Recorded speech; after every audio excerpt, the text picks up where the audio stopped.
بسم الله الرحمن الرحيم. اللهم صل على سيدنا محمد وعلى آله وصحبه وبارك وسلم. الحمد لله تعالی اللہ رب العزت کا بے پایا لطف و کرم احسان عظیم ہے.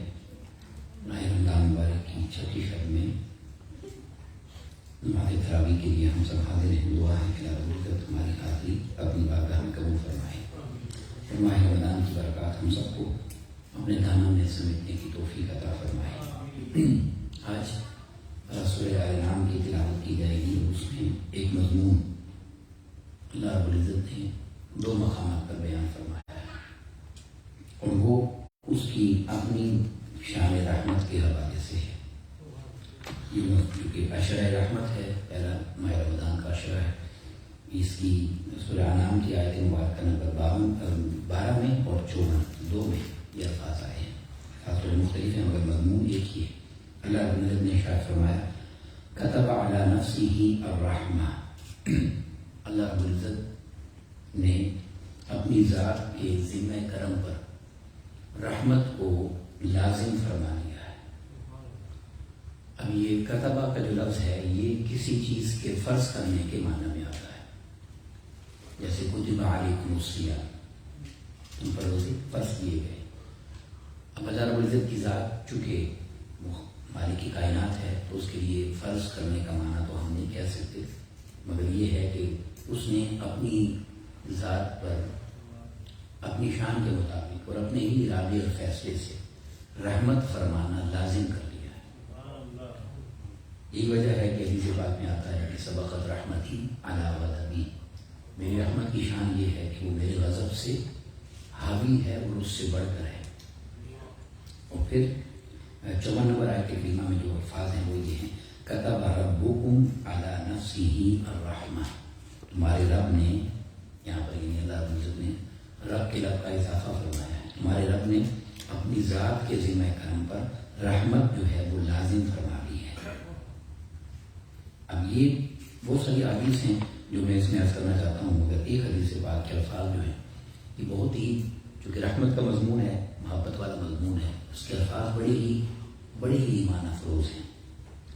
اور اس حدیث پاک میں آقا علیہ السلام نے ارشاد فرمایا، حضرت ابو ہریرہ رضی اللہ عنہ اس کو روایت کرتے ہیں، آقا علیہ السلام نے ارشاد فرمایا کہ ان اللہ، بے شک اللہ رب العزت نے حین خلق الخلق، جب اس نے مخلوقات کو پیدا فرمانا تھا، یعنی اس نے جب تخلیق فرمائی، مخلوقات کو پیدا فرمایا، تو اللہ رب العزت نے کیا کیا؟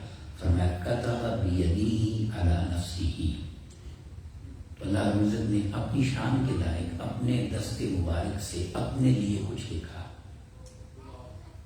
یعنی آپ الفاظ ذرا غور سے سنیے. فرمایا کتب بیدیہ علی نفسہ، اللہ رب العزت نے اپنے دست مبارک سے اپنی شان کے لائق اپنے لیے کچھ لکھا. اور لکھا کیا؟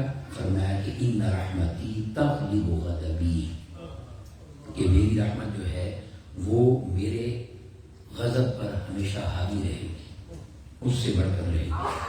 اور اسی بات کو، چونکہ اسی مضمون کی یہ ساری حدیث ہیں، اس میں الفاظ یہ بھی ہیں کہ اللہ رب العزت نے جب یہ لکھا تو فوق عرش ہی، اسے اپنے پاس عرش پر جو اس نے اپنی ذات کتاب ہے اس کتاب کے اندر محفوظ فرما دیا اپنے عرش پر. یعنی ایک تو یہ ہے کہ اپنی ذات پر اپنے ذمہ کرم پر رحمت فرمانا لازم کر لیا اور اس کو اپنی کتاب میں لکھ کر اپنے پاس عرش پر محفوظ کر دیا. یعنی یہ اس کی شان رحمت ہے. اور اس شان رحمت پر جو ایک طویل حدیث ہے ترمذی شریف کی جو میں آپ کے سامنے عرض کرنا چاہتا ہوں، یہ روز محشر قیامت کے دن کا ایک واقعہ ہے. اب دنیا میں تو اس کی رحمت کے نظارے ہزاروں ہیں. ہمارا ایک ایک لمحہ اور زندگی کا ہر لمحہ وہ اس کی رحمت ہی رحمت ہے. ہم اس کی رحمت کا تصور نہیں کر سکتے. مگر قیامت کے دن کا واقعہ اس لیے عرض کر رہا ہوں کہ یہ بات ذہن نشین کر لیں کہ روز محشر جو ہوگا، قیامت کا دن جو ہوگا، وہ دار العمل نہیں ہے،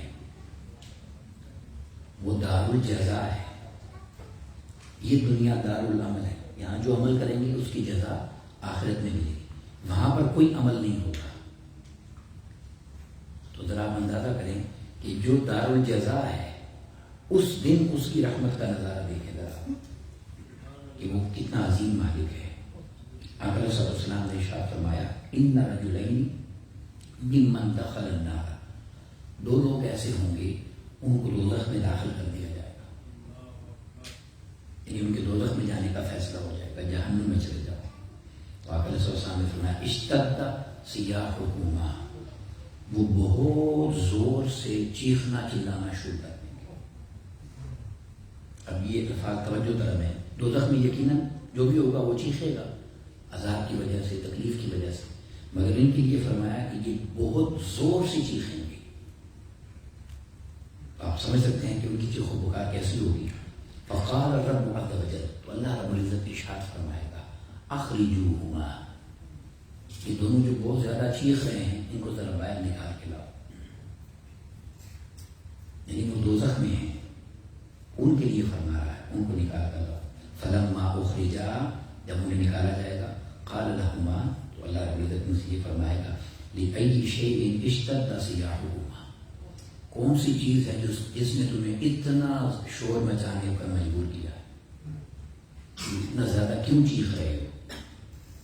تو وہ کہیں گے قالا، ہم اس لیے چیخ رہے تھے، فعلنا، ہمارا یہ عمل اس لیے تھا، ذالک لترحمنا، تاکہ ہماری چیخ و پکار سن کے تو ہم پہ رحم فرمائے۔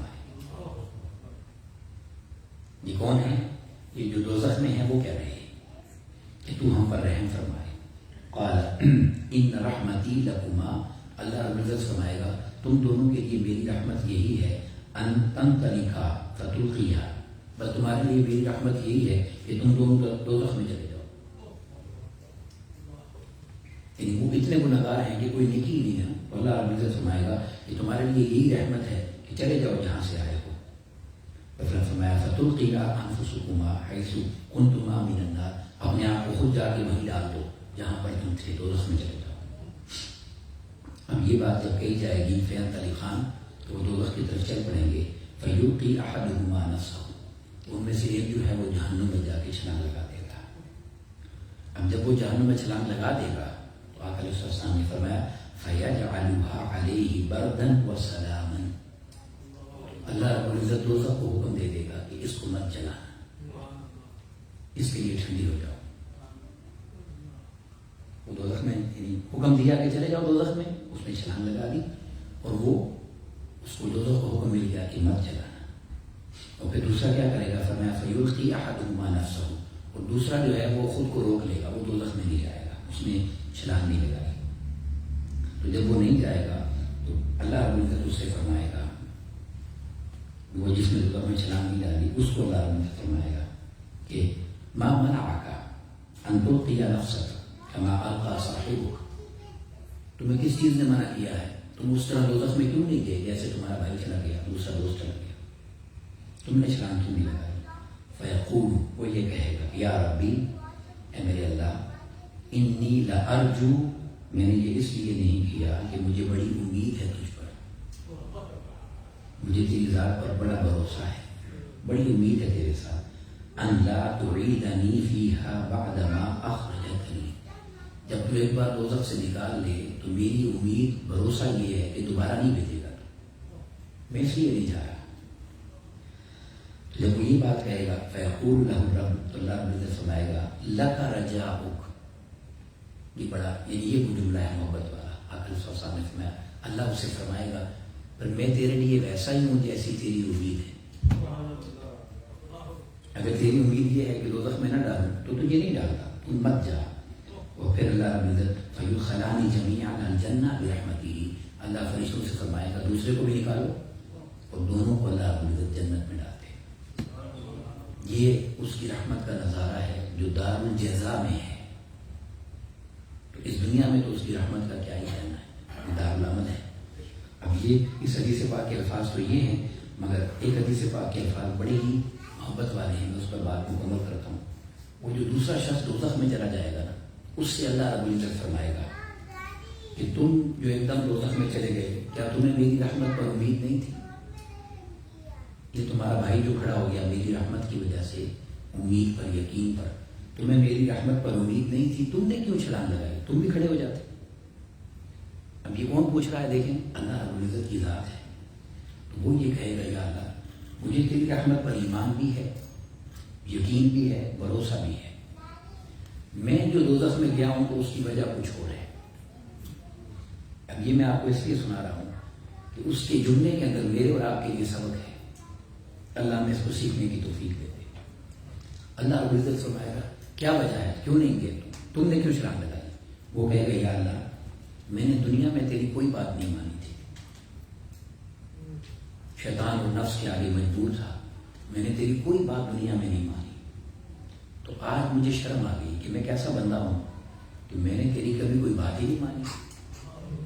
تو تو نے جب کہا کہ دوزخ میں چلے جاؤ تو میں نے کہا اے بندے شرم کر، اپنے اللہ کی کوئی ایک بات ہی مان لے، تو میں تو تیری ایک بات ماننے کے لیے دوزخ میں چلا گیا۔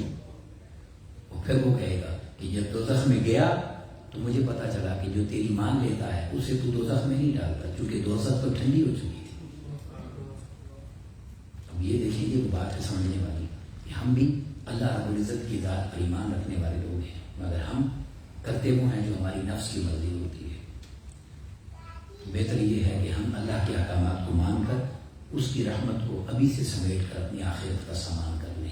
اللہ رب العزت ہمیں اپنی رحمت پر ایمان اور یقین کے ساتھ اپنے احکامات کو ماننے کی توفیق عطا فرمائے۔ وما علینا الا البلاغ المبین۔ السلام علیکم ورحمۃ اللہ وبرکاتہ۔